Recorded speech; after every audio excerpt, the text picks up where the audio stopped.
The UK can destroy Russia in just 55 minutes, and Putin knows it. That's why he's desperate to make Britain flinch. After UK-supplied Storm Shadow missiles struck deep inside Russian territory, Putin fired off his usual threats, even hinting at targeting the UK with Russia's newest ballistic missile. But here's the thing Putin doesn't seem to get. The UK isn't scared. While Russia talks a big game, the UK has the power to back up its words, and it's ready to remind the Kremlin of the consequences if they cross the line. With nuclear submarines that can strike Moscow before anyone has time to react, the UK isn't just a target, it's a nightmare for Russia. In this video, we're breaking down why Putin's threats are all bark, why the UK remains unshaken, and how Britain's submarines could change the game in just 55 minutes. The story begins with President Joe Biden finally lifting the restriction on US-supplied long-range weapons to strike deep into Russian territory. As soon as Biden gave this much-awaited green light, the US and France followed suit, permitting the use of their Storm Shadow and Scalp cruise missiles, which are practically the same weapon. And Ukraine wasted no time. The permission officially came on November 17, 2024. On November 20th, Ukraine fired the US-supplied ATACMS and the UK-supplied Storm Shadows on a fortified command post in the Kursk region. The attack reportedly killed Russian Lieutenant General Valery Solodchuk, injured a North Korean general, and killed hundreds of soldiers. Though Putin denied any deaths among the high-ranking officers, it's obvious that the November 20th attack severely rattled Putin. So he started firing off threats like warning shots.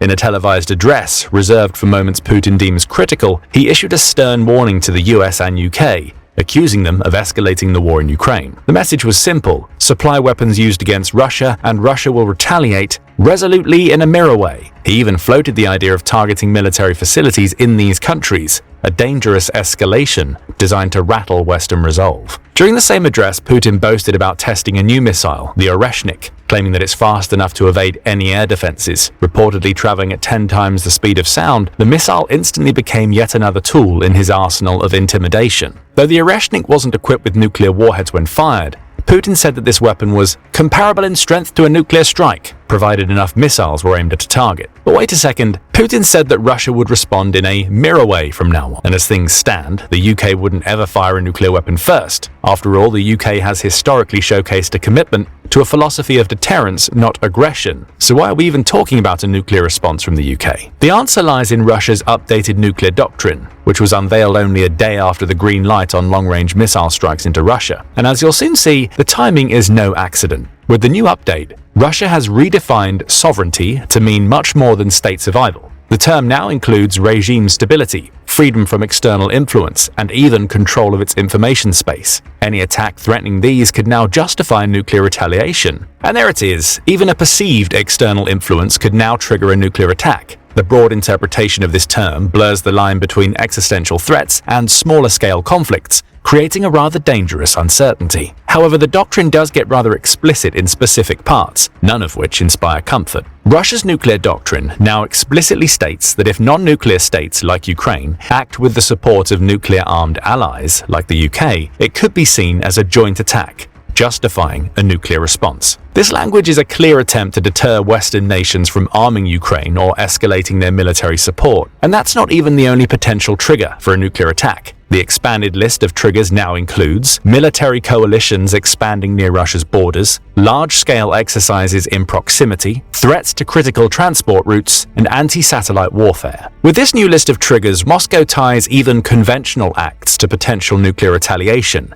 injecting risk into every single confrontation. Ambiguity is Russia's weapon here. The doctrine doesn't spell out clear red lines, thus ensuring potential adversaries fear any miscalculation. It's about sowing division in NATO and keeping the West hesitant while shielding Putin's regime from external and internal threats. But do you know what else is rather ambiguous? The UK's nuclear deterrent strategy. While Russia wields uncertainty as a tool for destabilization, the UK embraces it to maintain peace and deter aggression. The UK's approach to deterrence deliberately leaves the when, how, and on what scale of its nuclear response undefined. This calculated vagueness is designed to keep adversaries guessing and complicate their decision-making. It's a subtle but effective way of ensuring the deterrent remains credible without being overly provocative. However, Professor Michael Clarke of the King's College London, the former Director General of the Royal United Services Institute, decided to break the UK's usual silence. In a YouTube interview, Clarke laid it all out. boldly, plainly, and a tad ominously. According to Clark, if the order was given, a British nuclear submarine could obliterate Moscow in exactly 55 minutes. Yes, you heard that right, 55 minutes. And destroying Moscow means destroying Russia because, let's face it, the Kremlin isn't just the symbolic heart of the nation, it's its command center. Clark then explained how this sheer scale of destruction was even possible. In their plan, around 40 warheads would immediately head towards Russia, each 6 times more powerful than the bombs dropped on Hiroshima and Nagasaki. Clark doesn't mince words. No matter how many warheads Russia's air defenses managed to intercept, enough would reach Moscow to leave it utterly devastated. It's just a straight-up technological fact, he claimed. Clark's point wasn't to escalate tensions, far from it. It was just to remind everyone that nuclear deterrence is mutual. He made it clear that while Russian figures like Sergei Karaganov talk cavalierly about using nukes against Europe, they conveniently forget that such aggression would invite catastrophic retaliation. The UK might not have thousands of nuclear warheads like Russia or even the US, but its independent nuclear deterrent is just as dangerous in its own right. With this in mind, let's break down the UK's nuclear arsenal and explain how it's capable of such destruction. As of 2024, the UK maintains a stockpile of approximately 225 nuclear warheads, with up to 120 of them considered operationally available for deployment. However, only about 40 warheads are deployed at any given time, distributed across 4 submarines. Though the UK's stockpile is relatively small in comparison to the 2 leading nuclear powers, the US with 5,748 and Russia with 5,580, the strategic value of its sea-based deterrent is immense. Plus, not everything is in numbers, as a huge chunk of the Russian arsenal is virtually useless, either outdated or poorly maintained. The UK's policy is built on the principle of maintaining a minimal credible deterrent, which focuses on ensuring the country's security without engaging in excessive nuclear proliferation. Despite this, the UK's arsenal has been growing in recent years. The 2021 Integrated Review, a comprehensive assessment of the UK's national security, raised the cap on the total number of nuclear warheads the UK can own to 260. This marked the first increase in the country's nuclear arsenal since the Cold War. The timing of this change was no coincidence. The change was introduced right around the time Russia increased its aggressive posture. This wasn't the first time a change in the UK's nuclear doctrine was tied to Russia. During the Cold War, the UK developed an independent targeting doctrine, which was based on the Moscow criterion. This means that the UK's nuclear forces were intended to be capable of targeting the Russian capital, Moscow, along with other major cities, to ensure any nuclear conflict would have catastrophic consequences for the aggressor. Though the specifics of the UK's current targeting policies aren't fully disclosed, it's widely believed that the Moscow criterion still forms the core of its nuclear strategy. And one thing's for sure, you shouldn't mess with a country that has tailored its nuclear strategy specifically to ensure your capital is on the line. Suddenly, the 55-minute window is starting to make a lot of sense, isn't it? But the UK isn't only laser-focused when it comes to the potential target of its nuclear arsenal. It also relies on a single delivery system. This is an unorthodox approach in the nuclear world, where nuclear triads are typically the norm. The biggest players in the nuclear space rely on a combination of land-based missiles, strategic bombers, and submarine-launched ballistic missiles to ensure survivability in the event of a first strike. The UK, however, places all its nuclear eggs in one basket: the Vanguard-class nuclear-powered ballistic missile submarines, or SSBNs for short. The Vanguard-class submarines comprise 4 vessels. 1. The HMS Vanguard, the lead boat. 2. HMS Victorious. 3. HMS Vengeance. And 4. HMS Vigilant. These 4 vessels are among the largest and most powerful in the Royal Navy's fleet, with a submerged displacement of 17,500 tons. This impressive displacement makes them twice the size of their predecessors, the Resolution-class submarines. Each Vanguard-class SSBN is approximately 490 feet in length, which allows for the accommodation of up to 16 Trident II D5 missiles. These missiles, the backbone of the nuclear deterrent, are capable of reaching targets up to 4,600 miles away, providing the UK with a truly global reach. For context, all 4 submarines are based at the HM Naval Base Clyde, which is some 25 miles west of Glasgow, Scotland, and some 2,300 miles from Moscow. With this distance and the stealth of these submarines, they can practically sneak up on Moscow without anyone noticing. Pair the stealth with remarkable endurance, and you've got a never-ending threat to Russia. You see, the Vanguard-class SSBNs are powered by pressurized water reactors, which allow them to circumnavigate the globe without refueling. They have the ability to remain submerged for months on end, with their only limitation being the amount of food and provisions aboard. Their propulsion system gives them a maximum submerged speed of 25 knots, allowing them to evade detection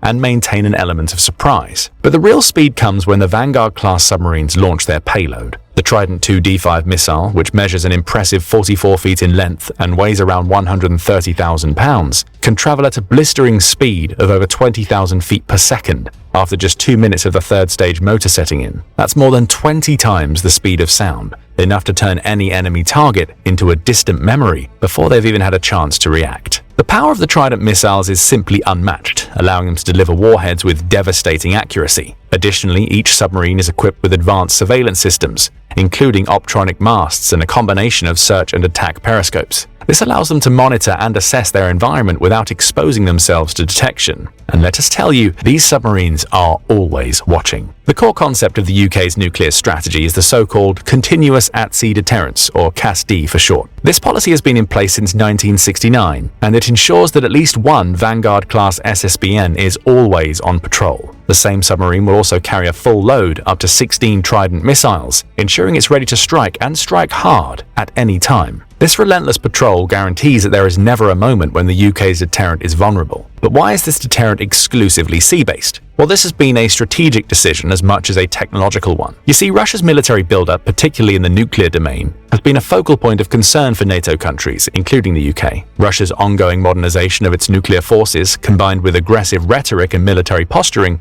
particularly in the context of the Ukraine conflict, has reignited fears of nuclear escalation. But if Moscow were to strike, it would strike land-based capacities. The ability of the Vanguard-class submarines to remain hidden and undetectable ensures that even in the worst-case scenario, the UK will retain the capacity to retaliate decisively against any Russian threat. In other words, sea-based deterrence is designed to ensure that the UK maintains a credible and effective response to Russian aggression under any circumstances. In response to nuclear advancements, the UK has committed to modernizing its own arsenal, including upgrades to the Trident II D5 missiles and warheads. The UK's warheads are closely tied to US technology and infrastructure. However, the UK has always maintained that it retains full sovereignty over its nuclear forces, with the final say in their use remaining firmly in British hands. However, this doesn't mean that the UK would act alone in the case of a nuclear escalation. While the UK retains the ultimate authority over its weapons, British nuclear targets are coordinated with NATO's broader nuclear strategy as part of the American Single Integrated Operation Plan, or SEOP. This means that in a general conflict, the UK's nuclear arsenal will be deployed in line with NATO's needs and objectives, which could extend beyond targeting Russia alone.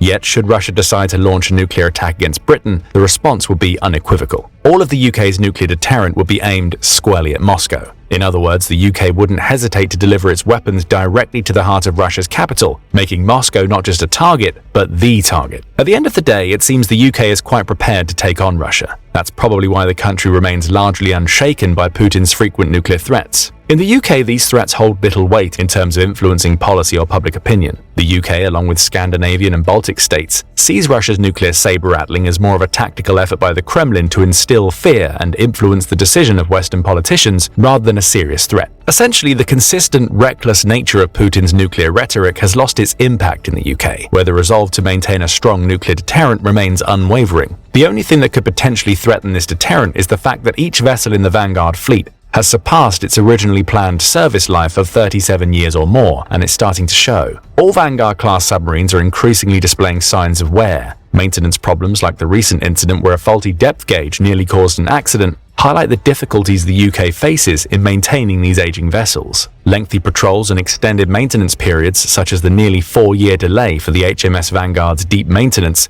further strain the fleet's operational capacity. That's why the UK is already planning for the next generation of SSBNs, the Dreadnought-class. These new submarines, slated to enter service in the early 2030s, will carry the UK's nuclear deterrent well into the 2060s. With a new pressurized water reactor designed by Rolls-Royce, the Dreadnought-class submarines will be more powerful, efficient, and capable than their predecessors, ensuring that the UK remains at the cutting edge of nuclear deterrent technology. Despite a reduced missile capacity, each Dreadnought-class submarine will only carry 12 Trident II D5 missiles compared to the 16 on the Vanguard-class. These new submarines will offer a more modern, efficient, and reliable platform, incorporating the latest technological advancements such as the quad-pack missile compartments. These compartments were jointly developed with the US Navy, and they will also be present in the Columbia-class SSBNs, designed to replace the Ohio-class in the US. However, the transition to the Dreadnought-class comes with its own set of challenges. The biggest is that these submarines aren't expected to enter service until the 2030s. If there are any delays, the Vanguard submarines may have to serve well beyond their anticipated lifespans. This could present challenges in terms of readiness and maintenance, and put added pressure on the UK to sustain its nuclear deterrent capabilities in a time of escalating tensions with Russia. As Russia continues to modernize and expand its nuclear forces, the need for a reliable and ready deterrent remains as critical as ever. So the UK must balance the continued operation of its aging Vanguard-class submarines with the timely deployment of the Dreadnought-class, ensuring that it can maintain its strategic edge in an increasingly unpredictable world. As Putin slowly runs out of options, he might try something drastic, like a nuclear test or even hitting British military assets. And while that's certainly worrying, don't expect the UK to flinch. Remember, the UK has faced down Russian provocations before. In 2006 and 2018, when Russian agents tried to poison British citizens, the UK didn't hesitate to take action. It expelled dozens of Russian diplomats, shut down Russian organizations, and ramped up security. The message was clear: if you mess with us, there will be consequences. This means that even if Putin decides to attack British military installations, the UK won't sit idly by. It will treat this attack like the crime it is. Russia might think it can get away with something like this, but Britain has a track record of tracking down perpetrators, and the Kremlin won't be able to hide behind their cyber attacks or sabotage for long. As for any larger provocations or attacks, the British SSBNs are always ready, lurking beneath the waves, ready to deliver a decisive response, and deliver it in under an hour.